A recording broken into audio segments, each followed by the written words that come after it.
Alhamdulillahirabbil alamin wassalatu wassalamu ala asyrafil anbiya'i wal mursalin sayyidina wa maulana Muhammadin wa ala alihi wa sahbihi ajma'in, amma ba'du. Jamaah sekalian yang kami hormati, puji syukur kehadirat Allah Subhanahu wa taala, pada malam hari ini kita sama-sama bisa berkumpul thalabul ilmi, mudah-mudahan mendapatkan barakah dari Allah Subhanahu wa taala.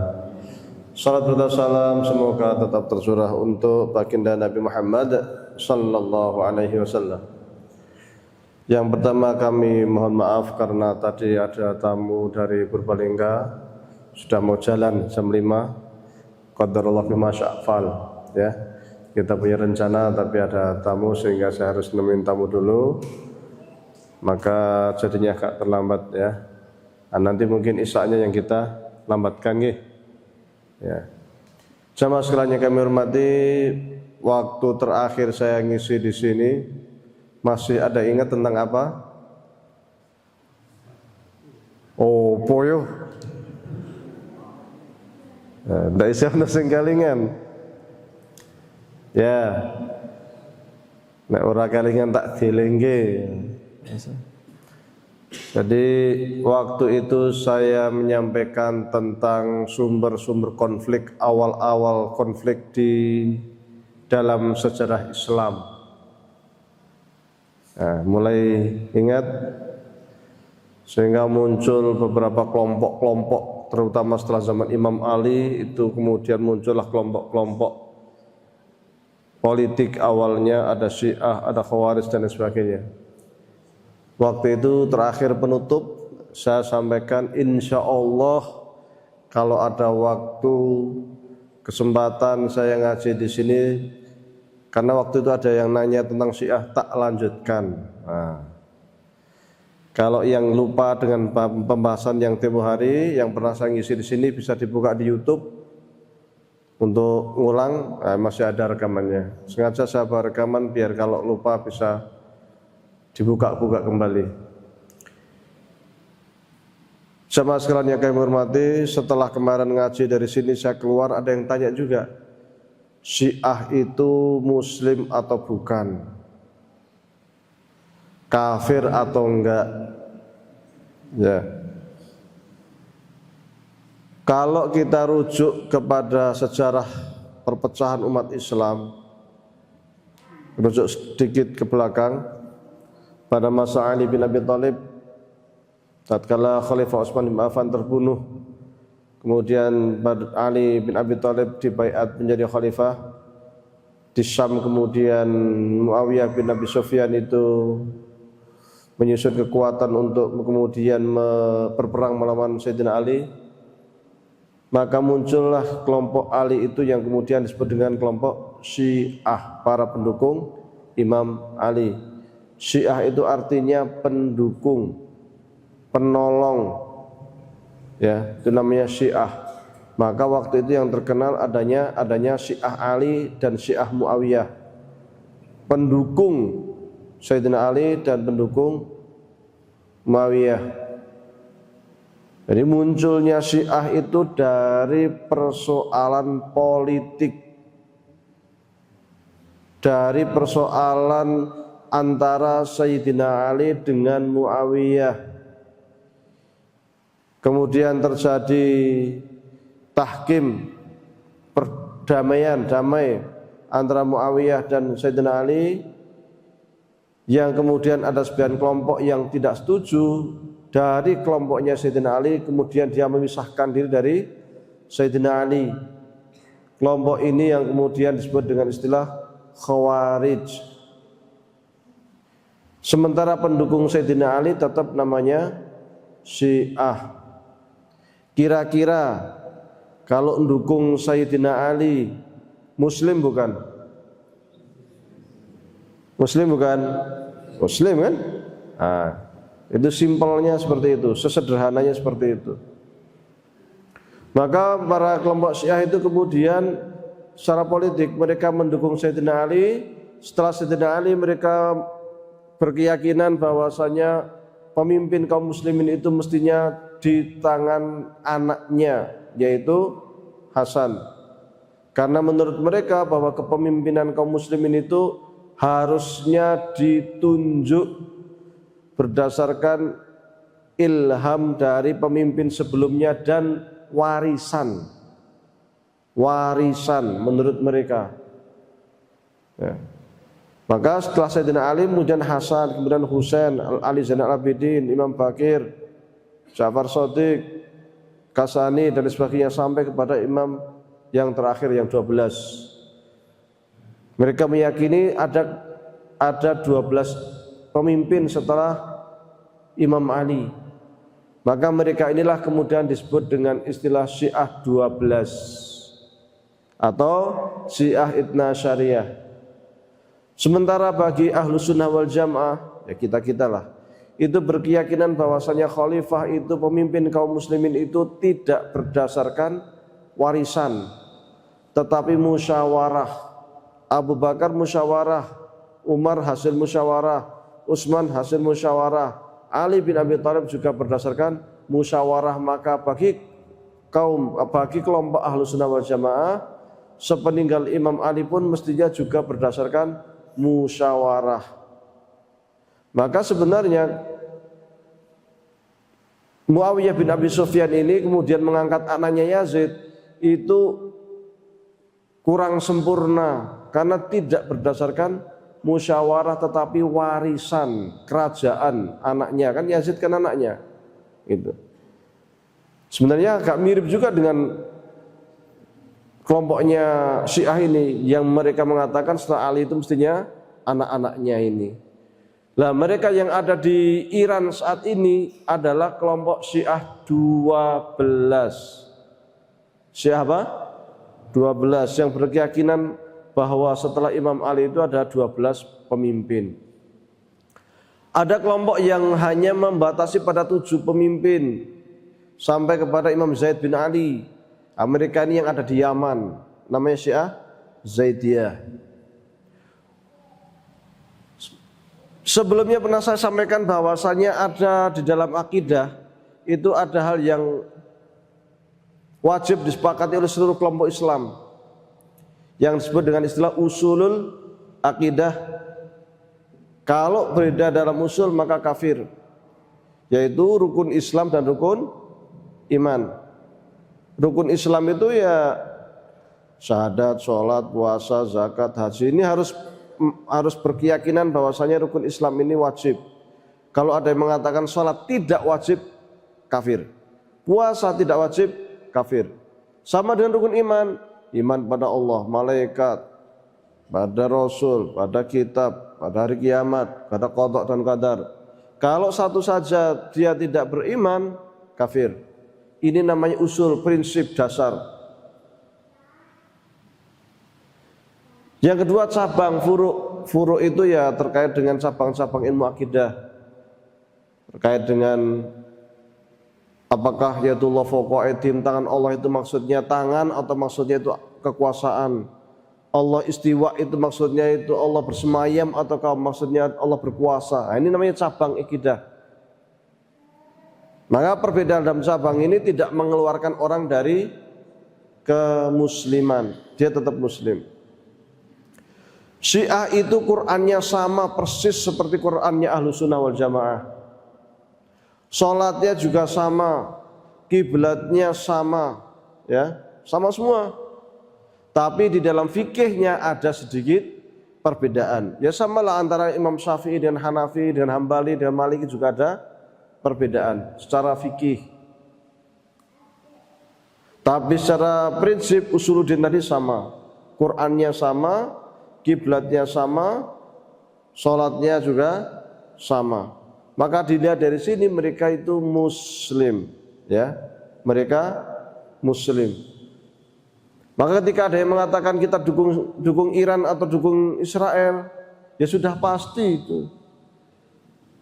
Ya, kalau mereka muslim ya sudah pasti, masa kita akan dukung orang kafir? Masa kita akan mendukung mereka yang menghancurkan Gaza, menghancurkan Palestina, membantai orang Palestina? Enggak mungkin. Maka kita pasti mendukung orang Islam, bangsa Iran. Dan Iran ini unik karena dulu pada masa Nabi Muhammad SAW, Rasul itu pernah membaca sebuah ayat, fa in tawallau yastabdil qauman ghairakum tsumma la yakunu amsalakum. Tatkala baginda Nabi Muhammad SAW membacakan ayat ini, para sahabat rondo bingung. Fa in tawallau yastabdil qauman ghairakum tsumma la yakunu amsalakum. Kalau kalian wahai orang Arab itu berpaling, tidak mau menegakkan agama Allah, tidak mau membela Islam, maka Allah akan ganti kalian dengan kaum lain yang lebih baik. Yastabdil, yang lebih baik, menggantikan kaum lain yang lebih baik, yang tidak seperti kalian. Maka pada waktu itu Salman Al-Farisi berdiri, ya Rasulullah, bangsa mana yang akan menggantikan orang-orang Arab tatkala orang-orang Arab ini berpaling? Maka baginda Nabi Muhammad SAW menepuk pundaknya Salman Al-Farisi. Bangsamu wahai Salman. Salman dari mana? Persia. Persia itu kalau sekarang Iran.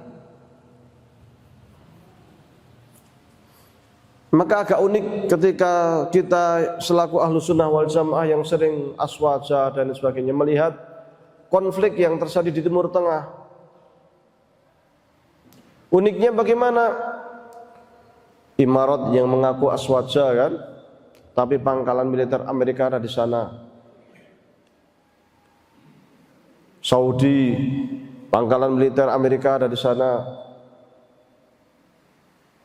Bahrain, Qatar, negara-negara Sunni semua itu. Justru yang membela Palestina itu apa? Iran, Syiah. Yaman, Syiah. Lebanon, Syiah. Irak, Syiah. Justru mereka yang ada di garis depan, yang berjuang, yang mengorbankan para pemimpin-pemimpin mereka. Sementara ahlu sunnah justru berada di bawah ketiak Amerika, apalagi Imarat. Imarat itu istilahnya itu urip mati karo Amerika. Itu Imarat. Benar.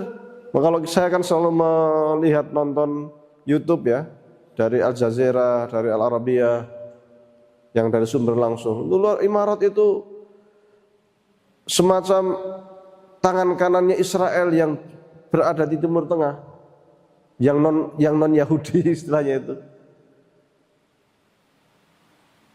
Bahkan Syekh Zaid itu sangat bahasanya itu sangat kasar, sampai mengatakan tidak ada yang bisa menghentikan Israel, bahkan Tuhan saja nggak bisa, sampai segitunya.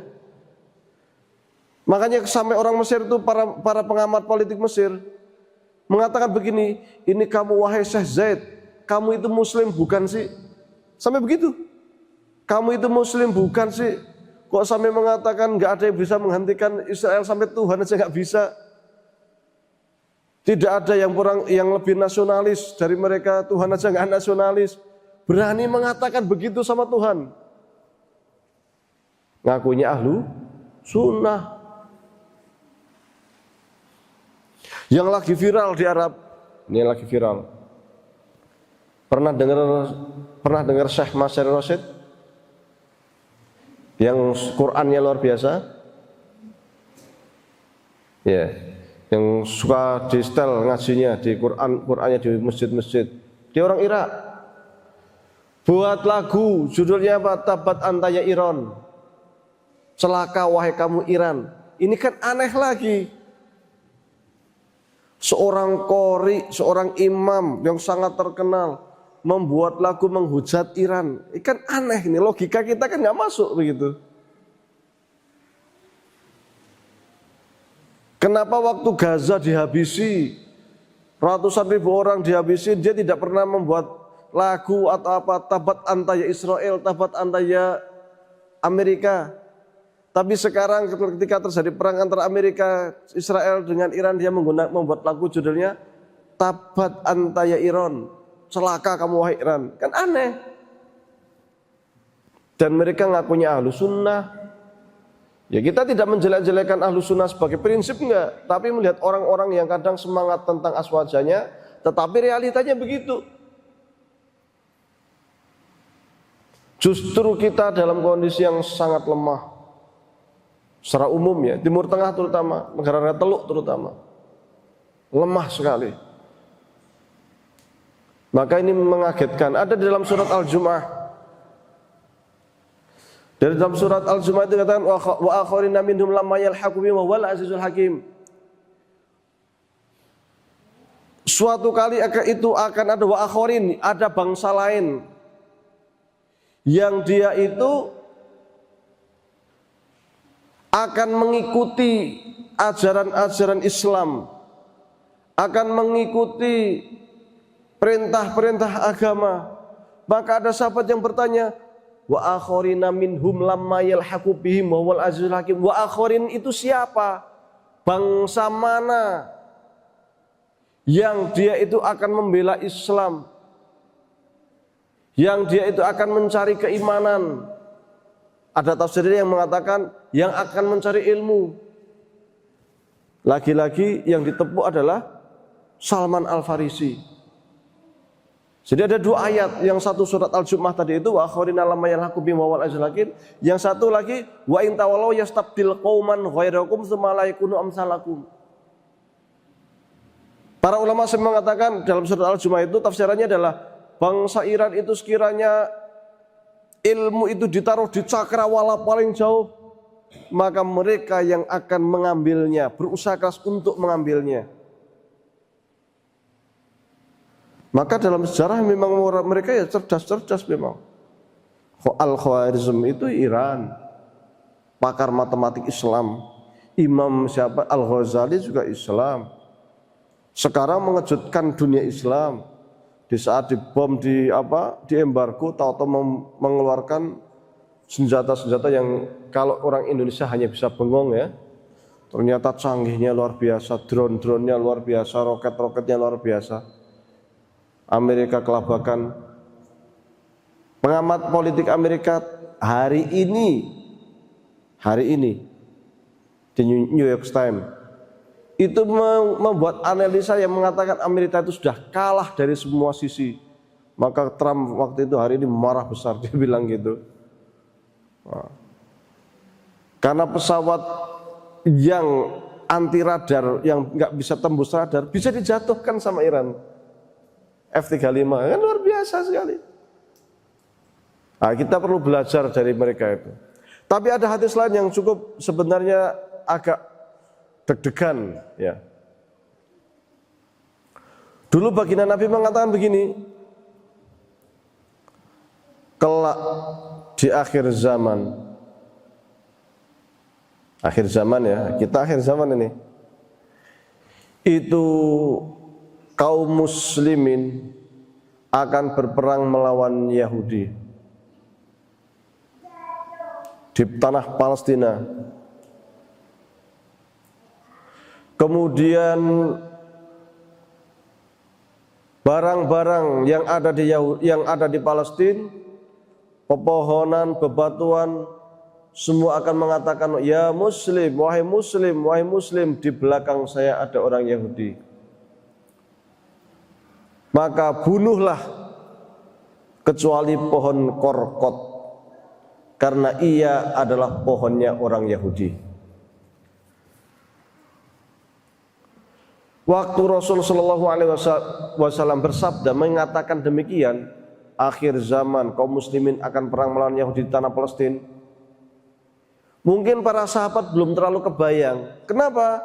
Karena orang Yahudi di tanah Palestina waktu itu nggak banyak, sedikit sekali. Orang Yahudi memang Bani Israel dulu punya kerajaan di Palestina pada masa Nabi Daud, pada masa Nabi Sulaiman. Kemudian anak-anaknya dengan kerajaan Israel dan sebagainya.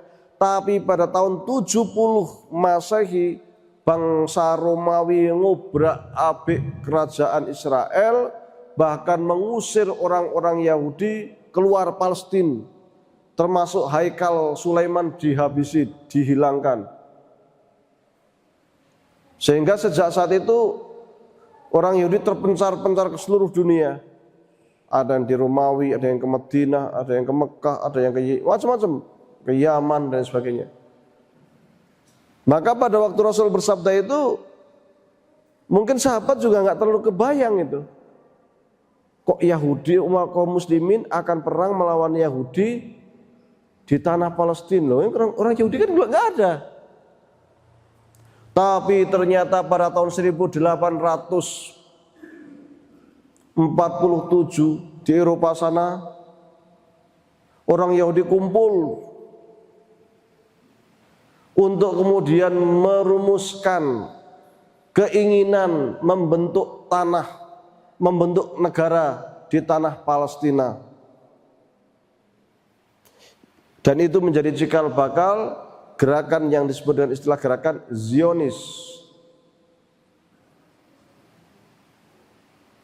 Tahun 1847.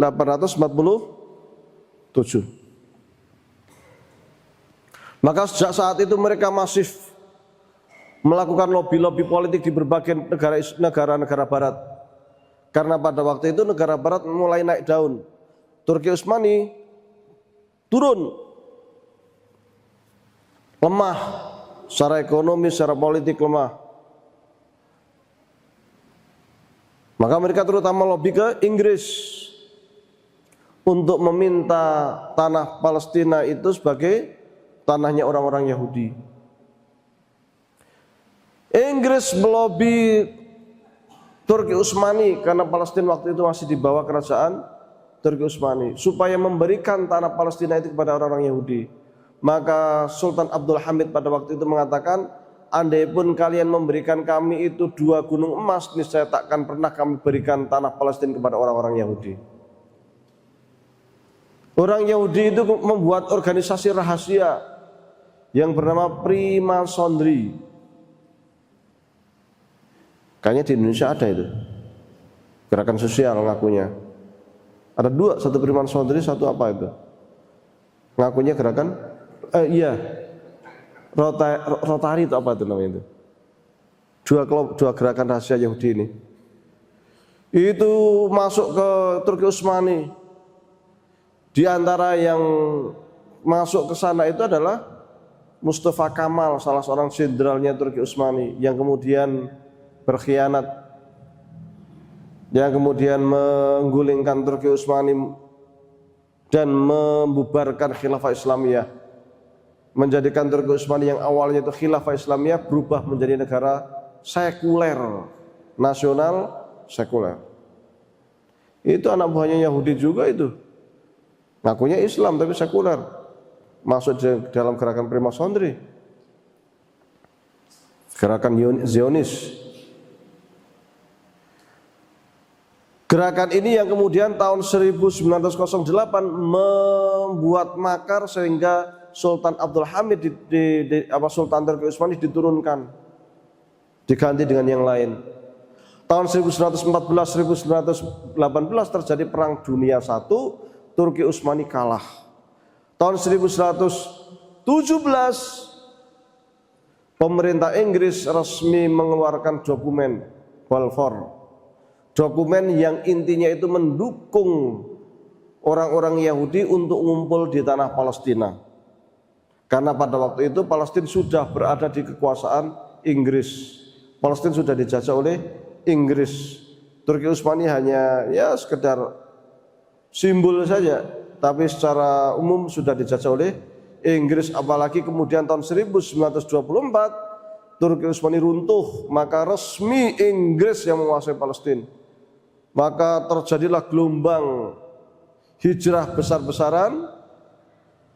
Orang-orang Yahudi yang ada di Eropa, yang ada di Jerman, yang ada di Prancis, yang ada di Inggris, di Eropa Timur, diminta hijrah ke Palestina Sementara di Palestina ada penduduknya. Maka orang-orang Palestina ini diusir dari tanah Palestina. Tanahnya direbut oleh orang-orang Yahudi. Makin banyak. Pecah tahun 45 Perang Dunia II. Bom atom Amerika menghancurkan Jepang. Maka Amerika sejak saat itu menjadi negara adikuasa, posisinya menggantikan Inggris. Makin kuat tapi orang-orang Yahudi. Maka tahun 1948 dideklarasikan untuk yang pertama kali negara Israel. Jadi Israel itu hancur berantakan itu tahun 70 Masehi, dan baru punya negara lagi tahun 1948.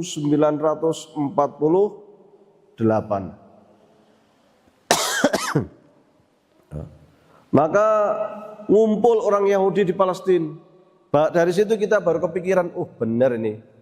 Rasul dulu mengatakan akan terjadi perang besar antara orang Muslim dengan orang Yahudi di tanah Palestina. Jebule ternyata Allah itu mengumpulkan orang-orang Yahudi yang ada di seluruh dunia, dikumpulkan di tanah Palestina. Di dalam keyakinan orang Yahudi itu bahwasanya kerajaan Yahudi itu tidak akan lebih dari 70 tahun, maksimal 80 tahun. Maka kalau Israel itu lahir berdiri tahun 1148, hancurnya kalau sesuai dengan nubuat, ya, nubuat itu berita istilahnya itu? Berita masa depan atau ramalan Taurat atau ramalannya orang-orang Yahudi. Tahun depan Israel hancur. Maka dulu Syekh Ahmad Yasin tahun 1989 pernah ditanya kapan hancurnya kerajaan Israel atau negara Israel, ya, negara bukan kerajaan. Syekh Ahmad Yasin mengatakan hancurnya tahun 1927.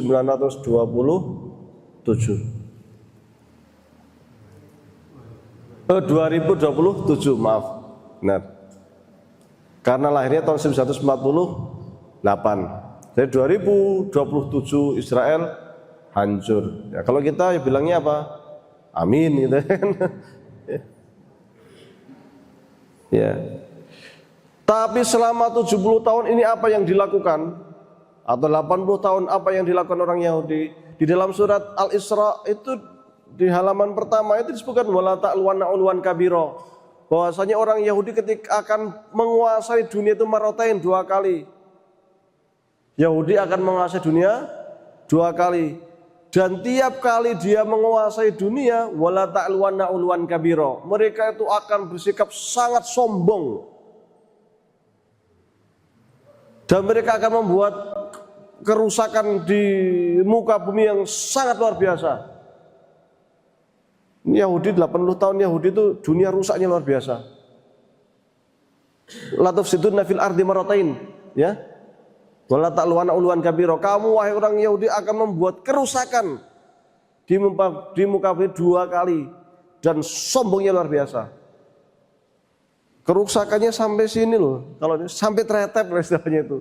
Yang buat TikTok Yahudi kan? Yang buat YouTube Yahudi, Google Yahudi, ChatGPT Yahudi kan? Itu gara-gara TikTok itu kerusakannya sudah berapa tuh generasi muda kita tuh, anak-anak kita tuh SD, SMP, SMA itu. Kalau katanya 8 kali 8, Reson jawab. Tapi kalau juga TikTok pandai. Iya kan? Pergaulan yang rusaknya luar biasa itu apa itu? Ya YouTube. Ya TikTok, ya semacam-macam lah ini. Jadi benar-benar daya rusaknya orang Yahudi itu luar biasa, daya rusaknya luar biasa. Film-film yang nggak jelas, yang luar biasa daya rusaknya. Maka benar kata Al-Quran, bilangnya dalam Al-Quran itu apa? Bukan fi mantiqati syarqil ausat, bukan fil Arab, bukan kamu akan membuat kerusakan di negara Arab, enggak. Kamu akan membuat kerusakan di kawasan Israel, enggak. la tufsiduna fil ardi. Kamu akan buat kerusakan di bumi. Bumi itu semuanya. Jadi Israel itu kecil tapi kerusakannya kerasa sekali. Pengaruhnya kerasa sekali. Kalau yang pernah haji, pernah umrah, depan di samping Masjid Haram itu, hotel-hotel barat semua itu. Kalau mau minum apa? Pepsi, Coca-Cola, ya kan? Starbucks, Kentucky, apalagi itu, ya semacam barat semua itu, Yahudi semua. Aduh, latus itu nafil arti maraten wa ta'alwana uluan kabiro. Daya rusaknya luar biasa. Tapi setelah mereka itu melakukan kerusakan di muka bumi, yang udah daya rusaknya udah luar biasa begitu, Allah akan utus kaum itu bangsa yang dia itu akan menghancurkan orang-orang Yahudi sehingga mereka itu akan masuk ke Masjid Aqsa kama takhuluhu awwala marrah. Seperti halnya kamu itu masuk ke Masjid Suci Al-Aqsa pertama kali. Kapan pertama kali umat Islam masuk ke Masjid Suci Al-Aqsa? Pada masa Umar bin Khattab. Pada masa Umar bin Khattab. Tatkala Umar bin Khattab itu mengutus jenderalnya bersama pasukannya. Jenderalnya bernama Amr bin As. Perang melawan orang-orang Romawi di Palestina, karena waktu itu Palestina dijajah oleh Romawi.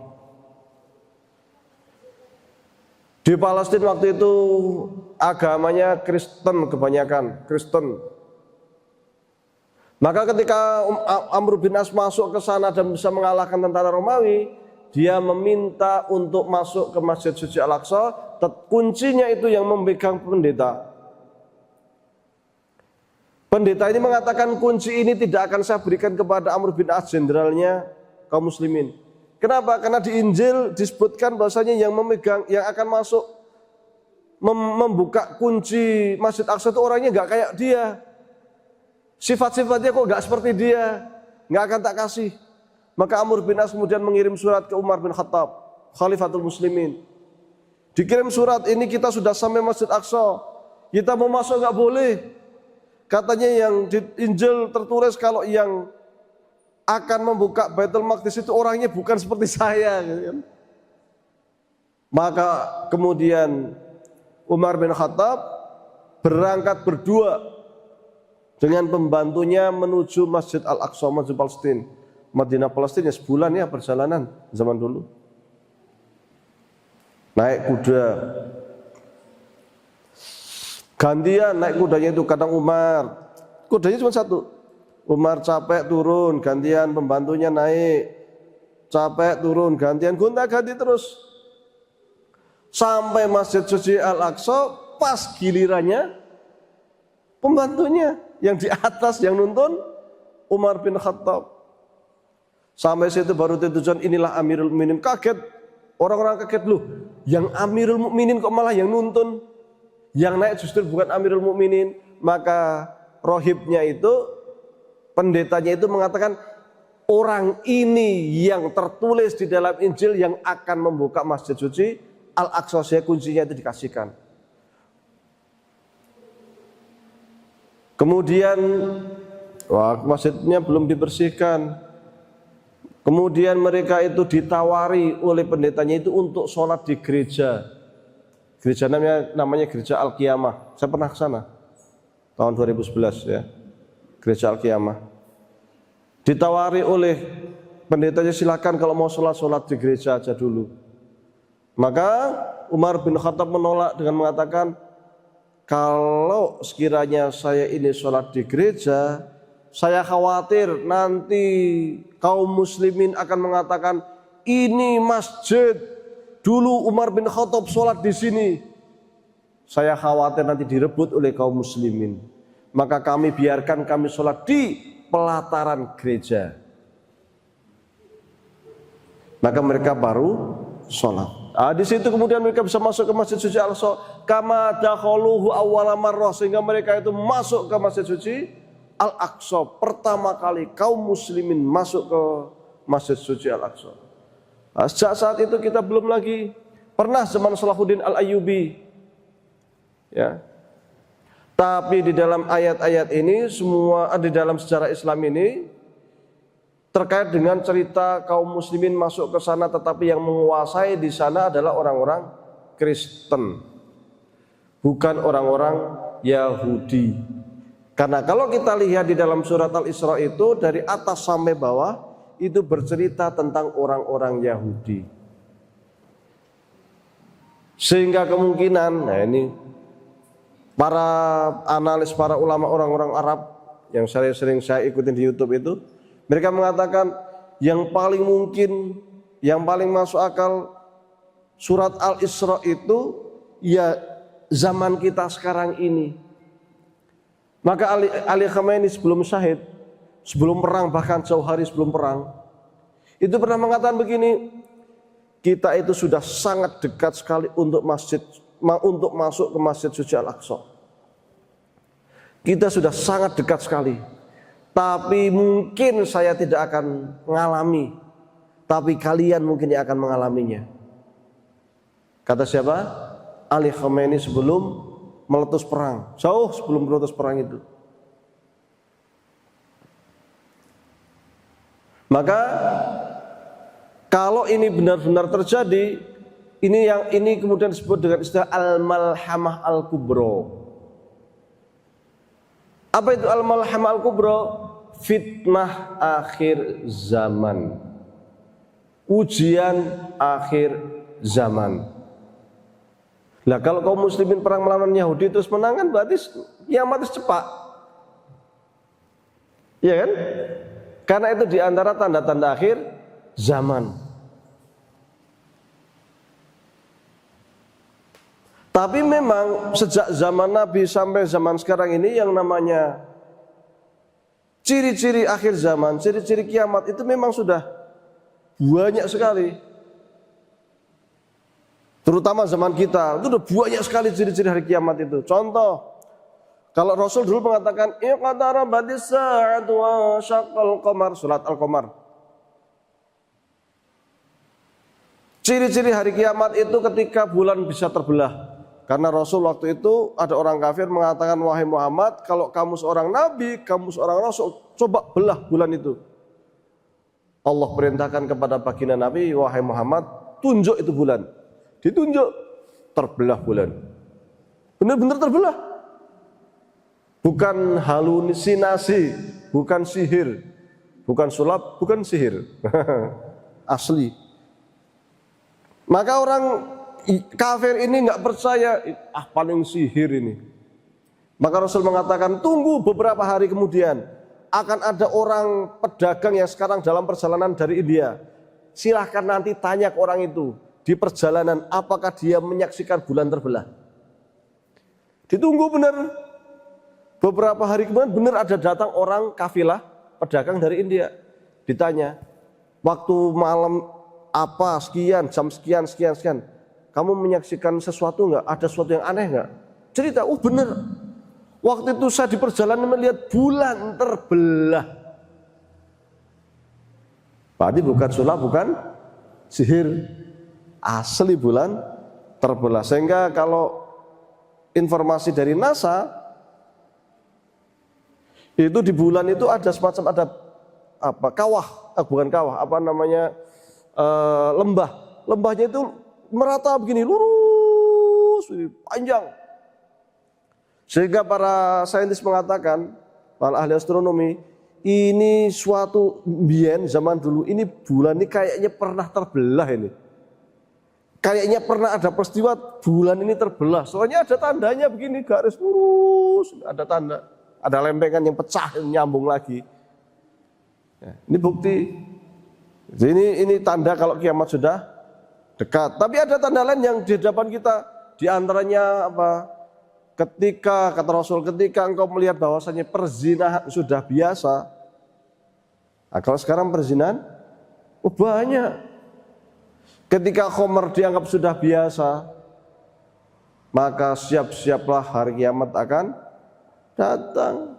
Zaman sekarang khamar di mana-mana, perzinahan di mana-mana, di kampung aja ada anak sekolah yang hamil di luar nikah, masih SMP, SMA kan. Berarti kiamat sudah dekat. Kata Rasul, di antara ciri-ciri hari kiamat itu pasarnya dekat. Pasarnya dekat buatan saniki. Oh, sangat dekat di HP, tinggal lihat Shopee itu langsung bisa belanja. Iya kan? Nggak kebayang zaman sahabat kok pasar di tangan kita, itu nggak kebayang. Kata Rasul, di antara ciri-ciri hari kiamat itu apa? Berdekatannya atau menyusutnya zaman. Kalau zaman itu waktu. Waktunya itu makin dekat. Zaman itu makin dekat.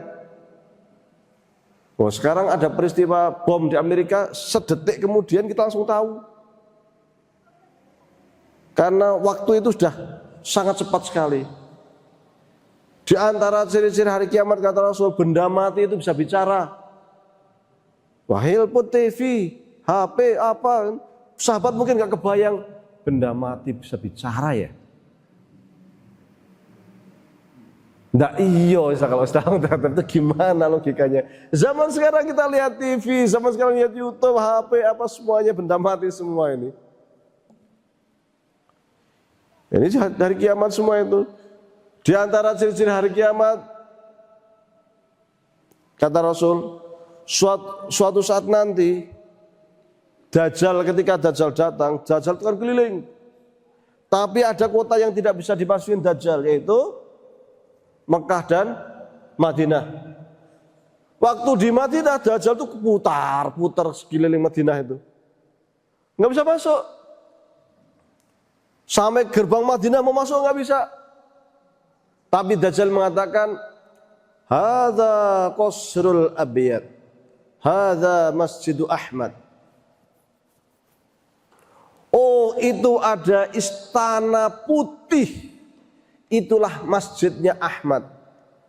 Jadi ciri-ciri hari kiamat, Masjid Nabawi itu warnanya putih, bentuknya seperti istana. Mungkin sahabat nggak kebayang zaman sahabat itu yang namanya Masjid Nabawi bawahnya pakai tikar. Tikar ya terbuat dari pelepah kurma, atasnya atapnya pelepah kurma, dindingnya nggak full, cuman mungkin separuh. Itu dari apa? Apa istilahnya itu? Tanah liat yang ditata ya. Tapi Rasul mengatakan suatu saat nanti itu Dajjal akan mengatakan akan dari luar Madinah, oh itu istana putih, itu masjidnya Ahmad. Sekarang yang namanya Masjid Nabawi bisa dilihat dari luar Madinah. Menaranya tinggi. Zaman Rasul pun nggak ada menara, mungkin sahabat juga nggak kebayang bisa dilihat dari luar Madinah. Nggak kebayang mungkin mereka. Wah, sekarang kan udah kelihatan di luar Madinah. Dan bentuknya putih persis seperti istana. Berarti kiamat sudah dekat. Dan di antara ciri-ciri kiamat yang juga sangat dekat itu adalah pertempuran kaum muslimin dengan orang-orang Yahudi. Kalau ini terjadi, nanti masih akan ada perang yang lebih besar lagi. Jadi kalau ini terjadi nanti akan ada perang sekian kali pertempuran yang besar-besar. Di antaranya adalah perangnya kaum muslimin melawan Romawi, Eropa Barat. Sekarang kan baru Amerika sama Israel kan. Nanti akan ada perang yang lebih besar lagi. Sampai nanti turunnya Dajjal. Belum lagi nanti setelah perang Romawi akan ada perang yang berpusat di Suriah, perang besar juga. Akan ada perang lagi yang berpusat di Irak, perang besar juga. Yang di Irak itu gara-gara apa?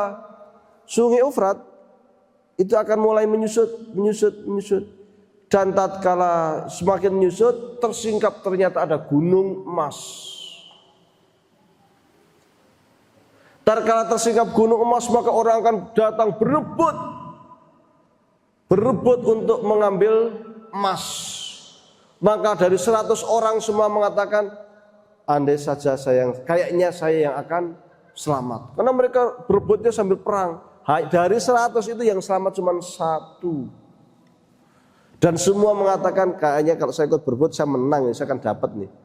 Kayaknya saya yang selamat. Ternyata dari 100 yang selamat cuma 1. Artinya dari sekian ribu itu yang selamat berapa? Pertempuran luar biasa, fitnah luar biasa. Dan pertempuran akhir zaman itu sifatnya koalisi. Hampir sekian negara itu terlibat semuanya. Memang pusat pertempuran di Timur Tengah. Ya, pusat pertempurannya di Syam, Suriah, di Irak, ya, di Palestina, nanti ke barat sampai ke Italia nanti. Pertempurannya itu sebelum Dajjal datang itu. Sampai ke Roma. Tatkala mau berangkat mau ke baratnya lagi, setan menyerupai manusia mengatakan, Dajjal datang, Dajjal datang. Maka kemudian pemimpin kaum muslimin pada waktu itu akan mengatakan, kita harus cek, katanya Dajjal datang. Dia ngutus beberapa jenderal kaum muslimin, coba kalian cek, apakah benar Dajjal sudah datang? Dan ternyata Dajjal datang. Dan Dajjal itu fitnah terbesar di dalam sejarah umat manusia itu Dajjal. Kenapa Dajjal itu dianggap fitnah terbesar? Karena fitnah Dajjal itu terkait dengan keimanan. Kalau kita kaum muslimin sudah menggadaikan imannya, sudah habislah. Karena kan iman itu yang akan menyelamatkan dia dunia dia akhirat dia. Kalau iman sudah tergadaikan, habis sudah. Jangankan Dajjal, ingat Ponari yang dulu batu yang katanya dari langit. Itu saja pengikutnya luar biasa banyak. Pernah dengar Dimas Kanjeng yang menggandakan uang? Itu saja pernah ada profesor yang ikut. Itu Dimas Kanjeng yang main tipu-tipu. Apalagi kalau di akhir zaman itu Dajjal datang. Tanah sini kering kerontang, Dajjal mengatakan, awan yang di sana datang sini turunin hujan. Datang awan turun hujan. Pengen apa? Pengen emas. Emas, datangin emas, kasih emas. Apa enggak ikut Dajjal semua? Sama Dimas Kanjeng aja sudah banyak yang ikut kan? Sama Ponari aja sudah banyak yang ikut itu kan? Dan anehnya di Indonesia itu aliran apa saja, aliran yang aneh-aneh itu banyak pengikutnya. Indonesia itu, apalagi kalau Dajjal datang, kepala nggak mengerikan itu. Dan kebanyakan pengikutnya Dajjal itu apa? Perempuan. Wah, hati-hati mbok-mbok ini. Maka sampai pesan Rasul itu nanti kalau Dajjal datang itu, tolong perempuan-perempuan, ibu-ibu, anak perempuan diikat di rumah supaya mereka nggak keluar ketemu Dajjal. Kenapa? Kalau ketemu melu ikut gitu. Karena mau apa aja dikasih sama Dajjal itu. Dan tidak ada tempat di bumi itu yang tidak didatangi Dajjal. Padahal menungso bukan jin. Tapi langkahnya seperti langkah angin. Sini Kairo, bes. Wala, fitnah luar biasa itu. Dan yang bisa membunuh Dajjal adalah Nabi Isa. Hanya Nabi Isa. Lainnya nggak ada yang bisa. Isa turun dari langit, dibawa oleh malaikat menjelang subuh di tanah Syam.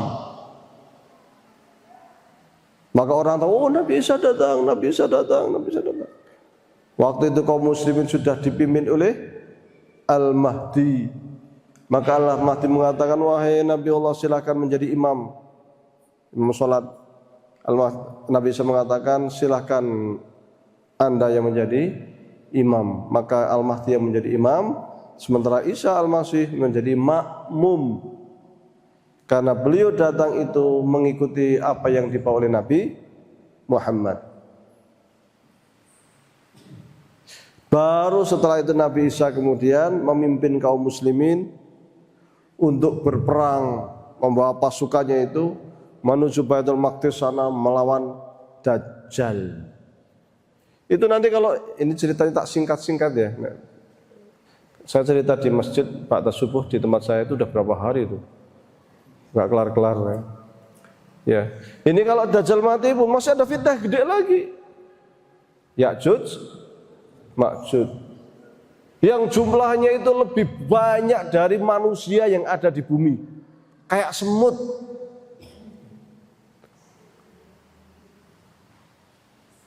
Layakatu nayafkun hadisa. Mereka itu nggak ngomongnya itu nggak bisa dipahami. Wah, ngomongnya itu seperti itu. Ya, Ya'juj itu mengerikan. Ada filmnya nih dari tahun lalu kayaknya, film terbit Hollywood. Judulnya tentang Ya'juj Ma'juj. Karena Ya'juj Ma'juj itu Taurat, Injil memberitakan semua. Termasuk Dajjal itu Taurat, Injil sudah memberitakan. Jadi mereka tahu itu. Cuman cerita Ya'juj Ma'juj itu termasuk cerita Dajjal yang dari kaum muslimin lebih detail. Sangat detail. Rasul menceritakan kepada kita itu sangat detail. Kalau yang di Taurat, di Injil ada beritanya tetapi tidak sedetail yang ada di ajaran Islam. Maka dia mengatakan film Ya'juj Ma'juj yang digarap oleh Hollywood itu informasi-informasinya banyak mengambil dari referensi Islam. Bisa dicari saya juga belum nonton, baru nonton trailernya itu. Tapi serem juga itu. Ya, karena orang-orang Barat, Hollywood kalau membuat film serius, sangat mengerikan. Bentuk postur tubuhnya, apapun yang dia temuin, habisin, bunuh, melakukan kerusakan yang sangat luar biasa. Ya'juj Ma'juj. Tapi akhirnya dia akan hancur dengan Allah mengirimkan makhluk. Ada yang mengatakan apa semacam ulat, ada yang mengatakan burung, ada yang mengatakan sehingga dia itu akan mati hancur. Ya mungkin kena virus kalau bahasa kita lah. Hancur di situ. Jadi setelah ini, ya setelah Israel Iran ini nanti akan banyak lagi fitnah-fitnah besar yang akan ada di dunia ini. Masih akan banyak perang-perang besar. Mudah-mudahan kita tidak apa istilahnya itu, pneumonia, tidak mengalami. Kita itu syukur kita berada di luar Timur Tengah. Di Indonesia itu kita syukuri. Kita berada di luar konflik. Tapi jangan kemudian aman, enggak juga. Karena perang akhir zaman itu akan masuk menyeret semua orang ya. Jadi tidak ada jaminan aman. Pusaran konflik itu akan kemana-mana, meskipun tempat konfliknya berada di Timur Tengah. Maka kita yang di sini ya kita syukuri, alhamdulillah kita aman, insya Allah. Kita berdoa mudah-mudahan Allah berikan kemenangan kepada kaum muslimin, karena kerusakan Yahudi itu sangat mengerikan, sangat luar biasa. Taib, sekiranya ada pertanyaan kami persilahkan. Nek ora ono sing takon, tutup salat Isya. Cukup ya? Kita cukupkan. Mudah-mudahan bermanfaat. Sekali-kali ngaji politik. Biasanya tentang kesabaran, tawakal, ya. Keutamaan masuk masjid.